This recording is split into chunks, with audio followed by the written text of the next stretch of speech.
1절부터 8절까지 말씀입니다.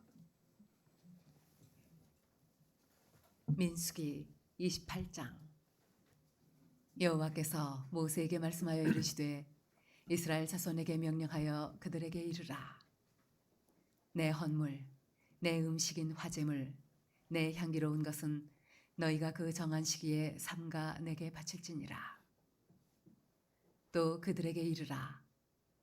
너희가 여호와께 드릴 화제는 이러하니 1년 되고 흠없는 순양을 매일 2마리씩 상번제로 드리되 어린 양 1마리는 아침에 드리고 어린 양 1마리는 해질 때에 드릴 것이요 또 고운 가루 10분의 1 에바에 빻아낸 기름 4분의 1 흰을 섞어서 소제로 드릴 것이니 이는 시내 산에서 정한 상번제로서 여호와께 드리는 향기로운 화제며 또 그 전제는 어린 양 1마리에 4분의 1 흰을 드리되 거룩한 곳에서 여호와께 독주의 전제를 부어 드릴 것이며 해질 때에는 2번째 어린 양을 드리되 아침에 드린 소제와 전제와 같이 여호와께 향기로운 화제로 드릴 것이니라.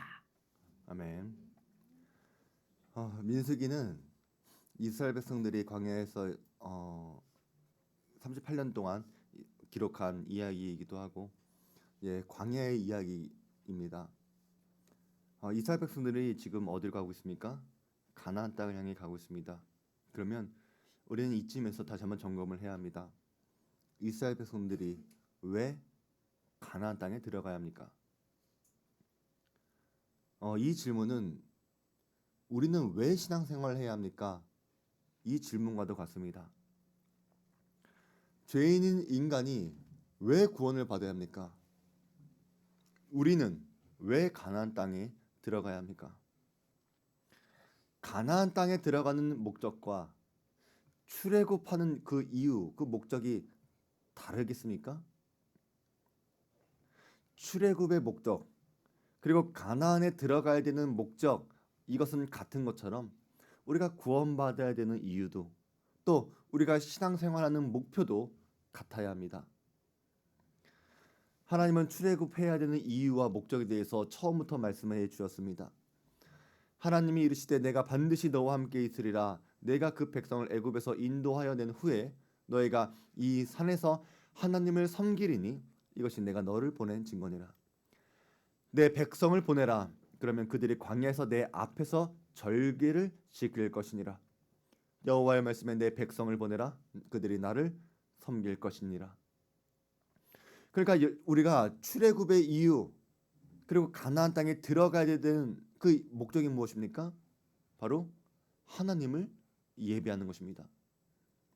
우리는 왜 구원을 받아야 합니까? 우리는 왜 선교해야 되고 우리는 왜 전도해야 합니까? 그것은 우리가 하나님을 예배하기 위한 것입니다. 예배는 궁극적인 목적이요. 또 예배는 모든 것의 과정이 되어야 합니다. 만약에 우리가 가나안 땅에 들어가는 그 목적이 눈에 보여지는 젖과 꿀 여기에만 있으면 여러분은 중요한 신앙의 본질을 놓치고 살아가는 것입니다. 잘 먹고 잘 살려고 한다면 여러분 굳이 가나안 땅에 들어가지 않아도 됩니다. 이 세상에서도 얼마든지 여러분이 노력하고 애쓰고 성실하게 살면 나름대로 얻어지는 놀라운 성공과 축복과 열매도 분명히 있기 때문입니다. 하지만 우리가 신앙생활하는 이유, 가나안 땅에 들어가야 하는 그 이유는 잠깐 있다가 사라질 그런 세상의 열매가 아니라 하나님의 나라, 하나님을 예배하는 것이 우리에게 중요한 우선순위가 되어지기 때문입니다. 이제 이스라엘 백성들은 약속의 땅 가나안 땅을 바로 눈앞에 두고 있습니다. 조금 있으면 금방 가나안 땅에 들어갈 수 있습니다.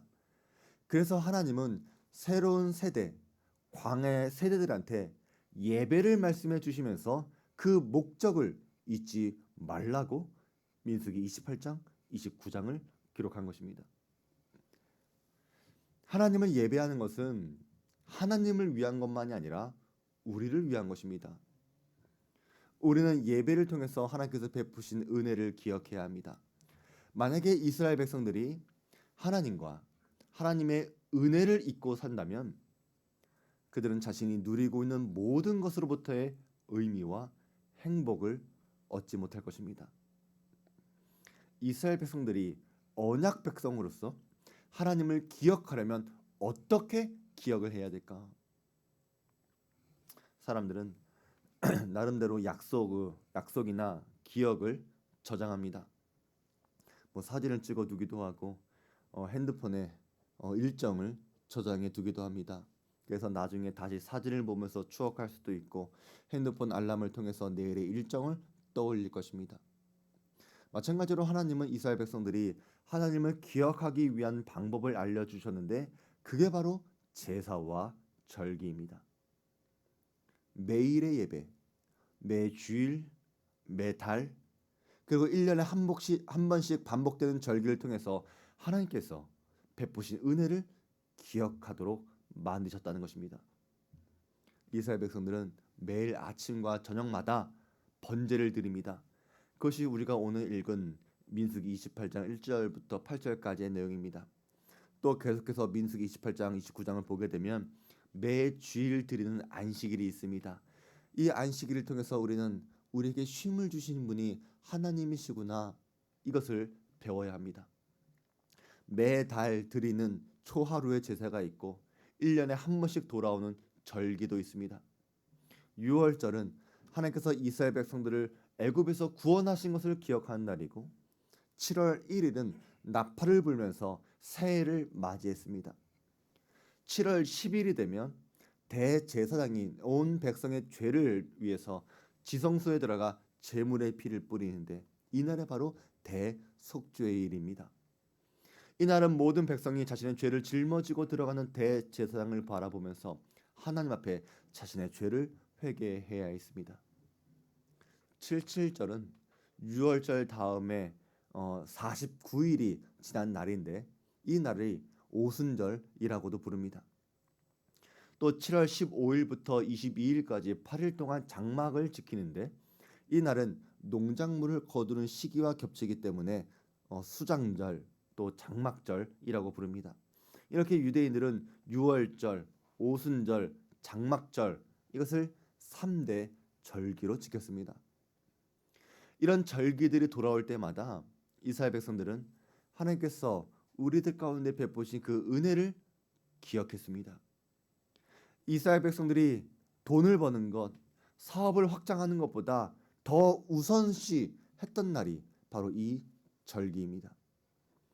아무리 바쁘고 복잡한 세상을 살더라도 제사와 절기는 반드시 지켜야 하는 것입니다. 마찬가지로 오늘날 모든 성도들이 예배의 자리를 지켜야 되는 이유도 억지로 드리거나 소중한 시간을 빼앗긴다고 하는 생각으로 드려서는 안 됩니다. 이 날은 우리를 위한 날입니다. 우리가 하나님의 백성된 자들로서 하나님께 받은 은혜를 잊지 않으려고 기억하려고 예배의 자리를 지키는 것입니다. 만약에 우리가 이런 날을 소홀히 여기게 되면, 그래서 예배의 자리를 지키지 않는다면 나중에는 우리가 하나님의 언약 백성이었다고 하는 사실도 잊고 살아가게 되는 것입니다. 그러면 우리는 매일, 매주, 매달, 매년 드리는 제사를 통해서 하나님은 우리에게 무엇을 알기를 원하셨을까? 민수기 28장 29장에 있는 말씀을 쭉 보게 되면 모든 제사와 절기들마다 공통적으로 들어가는 것이 있습니다. 바로 제물을 드리는 것입니다. 매일, 매주일, 매달, 매년 하나님께 드려야 되는 양은 절대로 작지 않았습니다. 또 이런 제물은 생략되거나 대치되지도 않았습니다. 매일 번제를 드리니까 안식이라고 겹친 날이 있지 않겠습니까? 그러면 안식일에 드리는 제물이 생략된다거나 번제물이 생략된다거나 둘 중에 하나만 드려야 된다거나 그것이 아니었다는 것입니다. 또 안식일과 번제와 초하루가 겹친 날이 있지 않겠습니까? 그러면 3번의 제사를 드려야 되는데 이 중에 하나만 드려도 되냐? 그것이 아니었다는 것입니다. 번제도 드려야 됐고 안식일의 제사도 또 드려야 됐고 초하루의 제사도 또 드려야 했다는 것입니다. 그러면 하나님은 이런 제물을 드림을 통해서 우리가 무엇을 알기를 원하셨을까? 첫째로 대가를 지불하라는 것입니다. 이스라엘 백성들이 드려야 하는 제물을 1년 동안 계산해 보면 황소 113마리, 숫 양은 32마리, 어린 양은 1086마리, 소제를 위한 톤 단위의 밀가루, 수천 병의 기름과 포도주를 1년에 드려야 했습니다. 절대로 작지 않았다는 것입니다. 그런데 하나님은 왜 우리한테 이렇게 부담스러울 정도로 많은 제물을 요구하셨을까? 여기서 제물은 본질상 죄를 대신하는 제물입니다. 그래서 먼저 대가를 지불해라 라고 하는 말은 죄의 대가를 지불하라는 것입니다. 그런데 우리가 이렇게 많은 양의 제물을 드린다고 해서 한 사람의 영혼을 살릴 수가 있겠습니까? 살릴 수가 없습니다. 그러나 이 제물을 드릴 때마다 이스라엘 백성들은 내가 하나님 앞에서 죄인이라고 하는 사실과 내 대신 희생당하는 제물을 통해서 나의 죽음을 들여다보라는 것입니다. 그래서 구약의 모든 제물은 예수 그리스도를 상징하는 것입니다. 우리는 매일, 매주일, 매달, 매년 수많은 제물과 희생을 드려도 우리의 죄를 다 씻을 수 없음을 알고 있습니다. 그러나 거룩하신 하나님과 언약의 관계를 유지하려면 이스라엘 백성도 거룩해야 되는 것이고 이 거룩하기 위한 대가를 지불하라는 것입니다. 하나님은 이스라엘 백성들이 하나님과 관계 맺는 것에 대해서 절대로 싸구려로 취급하지 말라는 것입니다. 많은 사람들도 종교가 주는 위안과 도움을 원할 것입니다. 그런데 많은 사람들이 이런 영적인 어떤 것을 원하면서도 대가를 지불하지 않습니다. 헌신 없는 위안, 희생하지 않아도 되는 열매, 책임지려고 하지 않는 영적인 관계. 그런데 이런 대가가 없는 참여는 신앙의 자리에 들어올 수가 없는 것입니다.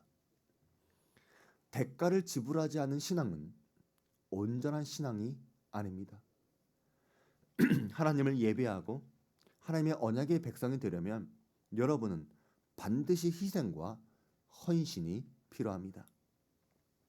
물론 우리는 오늘날 구약처럼 죄를 씻기 위해 제물을 드리진 않습니다.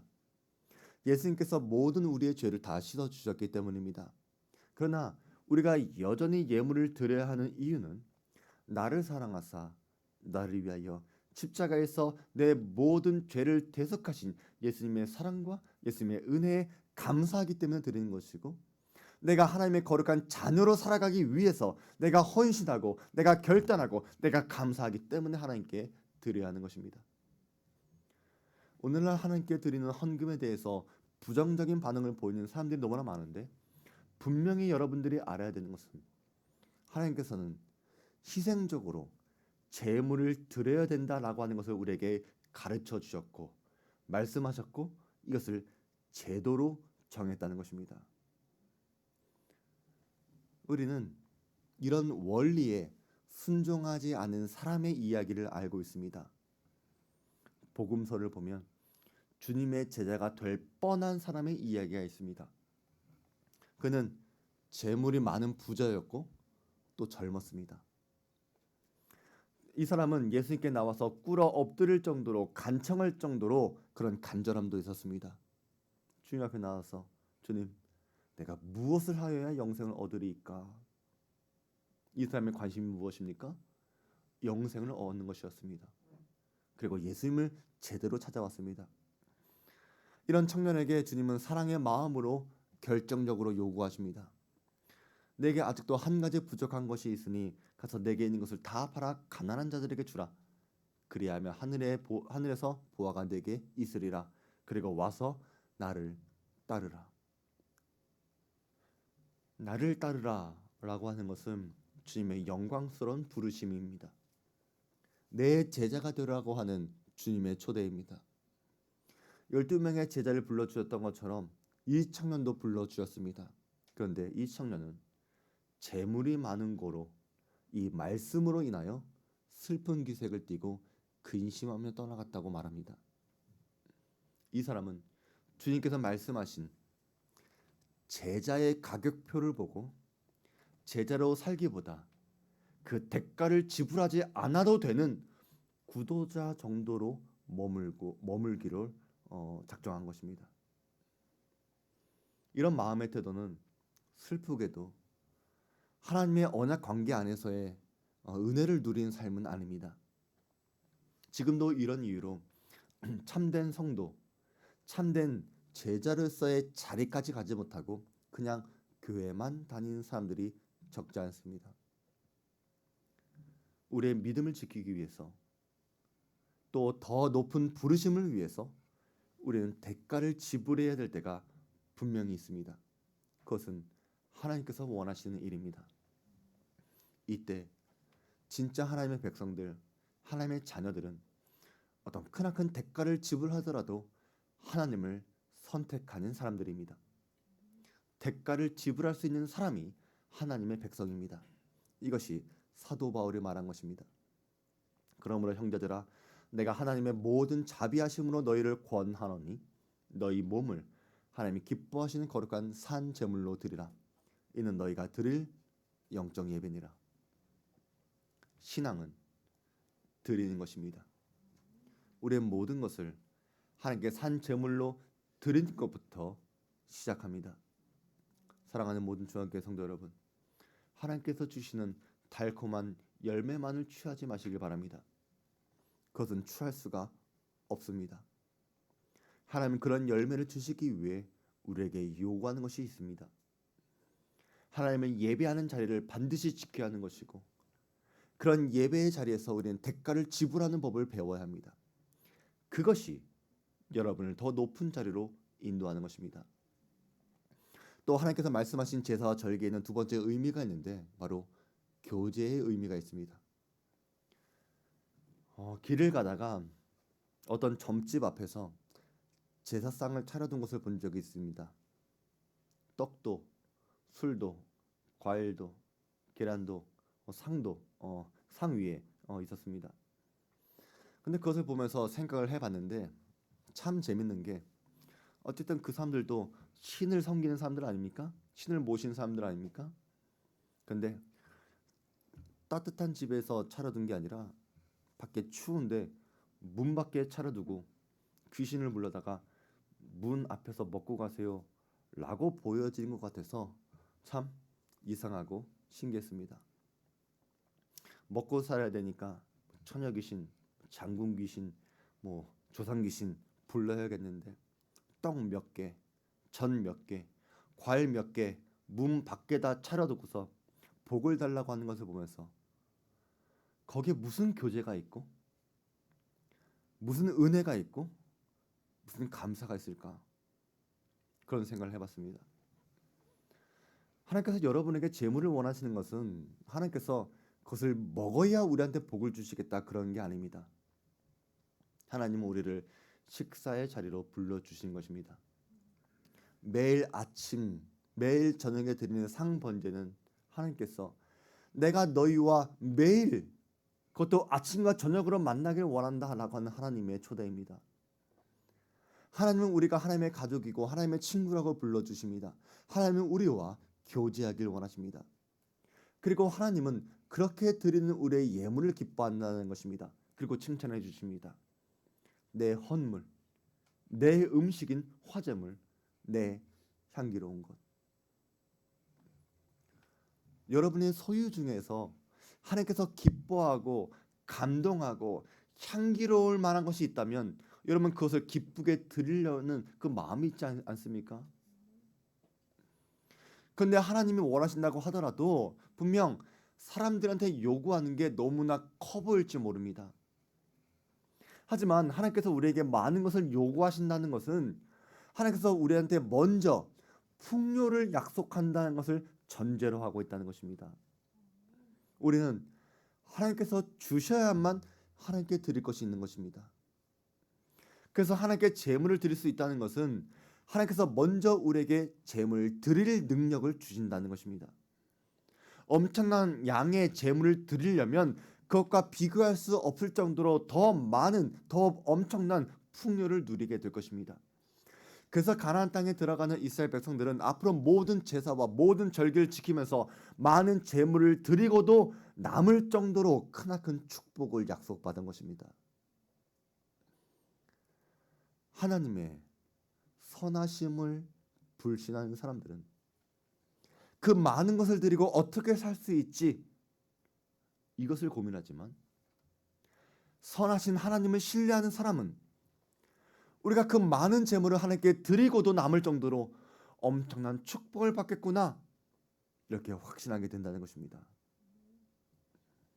그래서 하나님께 드리는 것은 하나님의 풍성한 은혜와 교제의 기쁨과 재물 얻을 능력에 감사라는 것입니다. 또 모든 제사와 절기는 하나님께서 정하신 때가 있습니다.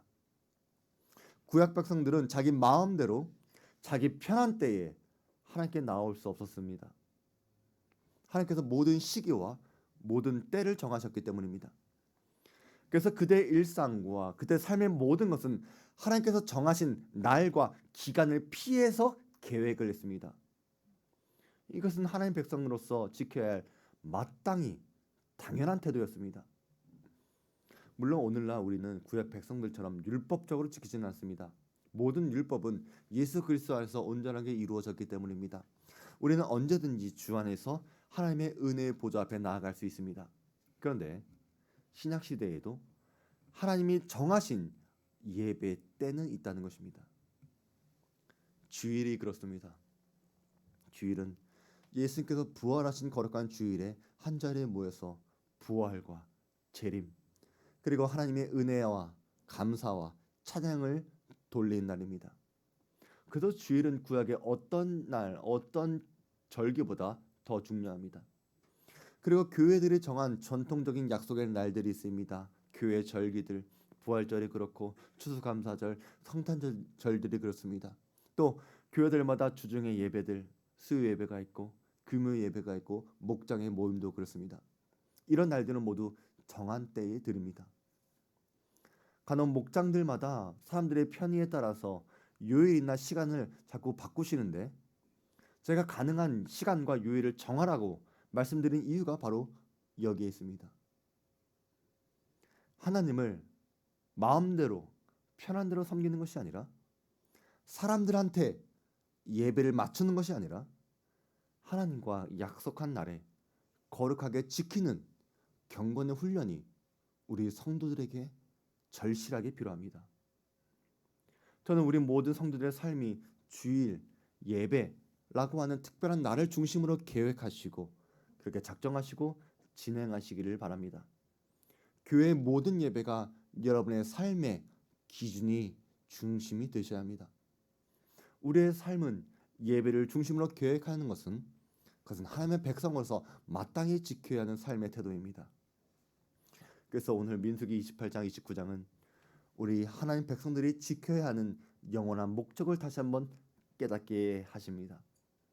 예배는 우리의 궁극적인 목적이고 하나님의 인도하심과 감사를 기억하는 은혜의 장치입니다.